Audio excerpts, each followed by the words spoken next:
PSL এ play অফে লাহোরের অন্যতম ভরসা বাংলাদেশের মেহেদী মিরাজ। তবে কি পিএসএল দিয়েই জাতীয় দলে ফিরছেন মেহেদী হাসান মিরাজ?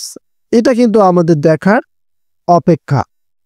সেক্ষেত্রে আমরা এটা জানতে পারি, সিকান্দার রাজা জাতীয় দলের ব্যস্ততা থাকায় তাদের যে কন্ডিশন রাখার ক্রিকেট এবং প্ল্যানিংয়ের যে ব্যক্তি, তিনি জানিয়েছেন একজন কার্যকর বিকল্প খুঁজছিলাম। মেহেদী হাসান মিরাজ আমাদের সেই জায়গাটা পূরণ করবে বলে বিশ্বাস করি। সে দারুণ একজন ক্রিকেটার, এটা কিন্তু জানিয়েছেন শামীম রানা। সো কথা হচ্ছে, মেহেদী হাসান মিরাজ কিন্তু বর্তমান জাতীয় দলের সুযোগ পাচ্ছে না। তবে যেখানে মেহেদী হাসান মিরাজ আছে এবং তার সাথে সাথে সাকিব আল হাসান আছে, সেখানে কিন্তু দুজনেরই বোলিংটা অসাধারণ হতে পারে। কারণ প্রথম ম্যাচে আমরা দেখেছি সাকিব দীর্ঘদিন পর তিনি কিন্তু রান করতে পারেননি, বাট বোলিং একটু ভালো করেছেন।